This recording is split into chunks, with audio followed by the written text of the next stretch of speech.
Let's move to reorganization of states, which is going to be the next part in the challenges of nation building.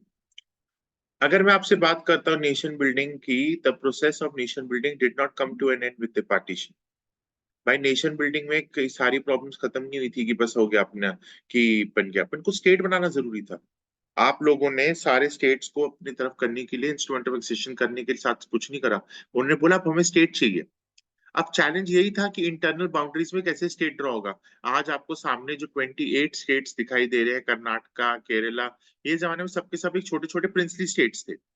अब question यही था कि अब हमारे पास boundaries को कैसे ड्रॉ करना है, कल्चरल और लिंग्विस्टिक प्लूरलिटी को कैसे रिफ्लेक्ट करना है। अगर मैं आपसे बात करता हूँ ब्रिटिशर्स की कॉलोनियल रूल में, स्टेट की बाउंड्रीज एडमिनिस्ट्रेटिव कन्वीनियंस के साथ था या एक छोटी छोटी टेरिटरीज के साथ था। नेक्स्ट, अब उन सारी टेरिटरीज को एक साथ लेकर आना कितना इंपॉर्टेंट था।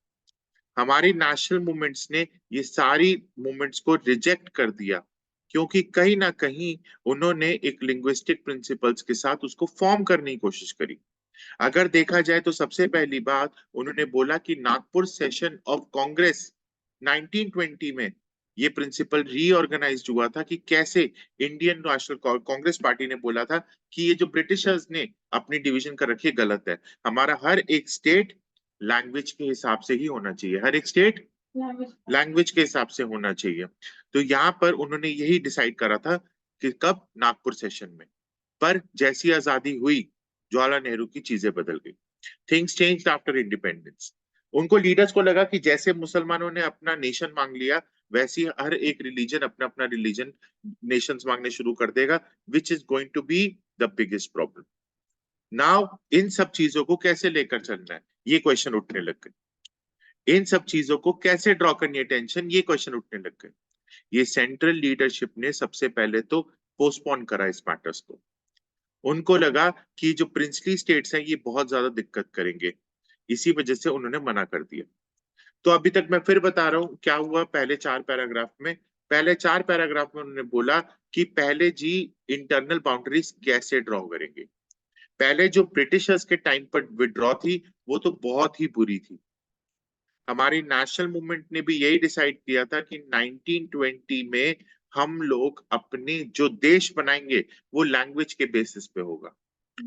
लैंग्वेज के बेसिस पे होगा मतलब इन द सेंस केरला वाले जो होंगे केरलाइट होंगे, मर कर्नाटका वाले जो होंगे वो हमारे कौन सी लैंग्वेज बोलेंगे, कन्नड़ बोलेंगे। और हमारे पास नीचे जो लोग हैं वो महाराष्ट्र वाले मराठी, गुजराती गुजरात, ये ऐसे होगा डिवीजन। पर इंडिपेंडेंस के बाद चीजें बदल गई, क्योंकि जवाहरलाल नेहरू साहब को डर लगने लग गया जैसे पाकिस्तान एक अलग नेशन बन गया वैसी हर एक नेशन टूटने के चांसेस हैं। ये डिसीजन लोकल लीडर्स ने चैलेंज करा कि सर ये आप गलत कर रहे हो, क्योंकि आपने जब प्रॉमिस किया था कि हम बनाएंगे तो आज कैसे, क्योंकि लैंग्वेज बहुत इंपॉर्टेंट होती है। अब सिंपल सी बात है, मैं अगर तमिलनाडु में रहकर इस तरीके से पढ़ा रहा हूँ, they won't accept me and I won't be able to accept them, because the thing is मेरी लैंग्वेज का उनके साथ बैरियर रहेगा। मैं महाराष्ट्र में, कर्नाटका में अगर मैं करूंगा तो कहीं ना कहीं प्रॉब्लम रहेगा। सो ये जो डिसीजन था that was challenge by the local leaders. Protest चारों तरफ शुरू हो गए, जहां पर हमारे पास तमिलनाडु में, आंध्र प्रदेश में, केरला में, कर्नाटका में, ये सारी प्रोविंसेस में अलग अलग जगह पे प्रोटेस्ट शुरू हो गए। विशाल आंध्र मूवमेंट सबसे पहले हुई। तो क्वेश्चन आएगा, what do you understand by Vishal Andhra movement. Vishal Andhra movement was the movement for separate Andhra state. कौन सा स्टेट, सेपरेट आंध्र स्टेट के ऊपर सबसे पहले क्वेश्चन उठा। यहाँ पर उन्होंने करा कि हमारे पास आंध्र रीजन जो है उसको ठीक करना है, कि हमें अपना जो मद्रास के साथ स्टेट है आंध्र प्रदेश, उसको ठीक करके एक नया स्टेट बनाना है जिसका नाम है आंध्र प्रदेश। आंध्र प्रदेश में तेलुगु स्पीकिंग लोग होंगे। कौन होंगे, क्योंकि अभी तक क्या हो रहा है, हम लोगों को तमिलियंस के साथ रहना पड़ रहा है। तेलुगु लोग ये कहते थे कि हमें तमिलियंस के साथ रहना पड़ रहा है, which is a biggest problem for us. ये मूवमेंट बढ़ता गया। पोटी श्रीरामल्लू एक कांग्रेस लीडर थे, एक गांधीयन थे, जो फास्ट में गए। He went on an indefinite fast. इनकी डेथ हो गई 56 डेज के बाद। ये एक बहुत ही तगड़ा अनरेस्ट हुआ, वायलेंस हुआ, और चारों के चारों तरफ लोग स्ट्रीट्स में आ गए। बहुत सारे लोग इंजर्ड भी हुए, बहुत सारे लोगों ने अपनी फायरिंग भी करी। ठीक है, और पोटी श्रीरामल्लू की डेथ हो गई। पोटी श्रीरामल्लू की जब डेथ हुई तो बहुत लोगों को बहुत दिक्कतें हुई। बहुत लोग, इन कम्युनिस्ट पार्टी ने तो बहुत ज्यादा इस पे काम किया कि कैसे चल रहा है। मद्रास में बहुत लोगों ने अपनी पोजीशन से रिजाइन भी कर दिया प्रोटेस्ट के लिए। प्राइम मिनिस्टर ने अनाउंस कर दिया आंध्र स्टेट को दिसंबर 1952। समझ में आ गया? यहां तक एक बार प्लीज पढ़ेंगे, फिर मैं आपके पास आगे लेकर चलता हूँ। कोटी श्रीरामल्लू के बारे में अगर बात करें तो he was a Gandhian worker. He left government job to participate in salt Satyagraha. ये गांधीयन पे बहुत ज्यादा बिलीव करते थे, इसीलिए इन्होंने प्रोटेस्ट करा 56 डेज का। और इनकी जब डेथ हुई तो उनकी वजह से ही हमारा एक सेपरेट स्टेट हुआ तैयार। ये फास्ट में बैठे थे। 19 अक्टूबर को डेथ हुई है इनकी, 15 दिसंबर को। Formation of Andhra spurred the struggle for making of other states. अब जैसे ही आंध्र प्रदेश का स्टेट बना, आप देखिए सामने ये पिक्चर है जिसमें आपको विशाल आंध्र के बाद महा गुजरात मूवमेंट, संयुक्त कर्नाटका मूवमेंट, बृहन महाराष्ट्र मूवमेंट, भैया ये सारी मूवमेंट्स दिखाई देती हैं। ठीक है। एंड नीचे बैठे हुए हैं हमारे नेहरू साहब। नेहरू साहब कंफ्यूज हैं कि क्या करूं मैं। सो यहाँ पर नेहरू साहब ने डिसाइड करा कि we will appoint a state reorganisation commission. ये सारे क्वेश्चंस को ठीक करेगा ये कमीशन ने बाउंड्रीज बनाई 1956 में। और यहाँ पर एक एक्ट आता है जिसका नाम है क्या, स्टेट रीऑर्गेनाइजेशन एक्ट। पहली बार स्टेट में 14 स्टेट्स और 6 यूनियन टेरिटरीज आई। अलग अलग लोगों का अलग अलग ओपिनियन था। कुछ लोग कहते थे कि जितने भी हमारे छोटे छोटे स्टेट्स रहेंगे उतना फायदा, पर उतने लीडर्स कहाँ से लाते अच्छे।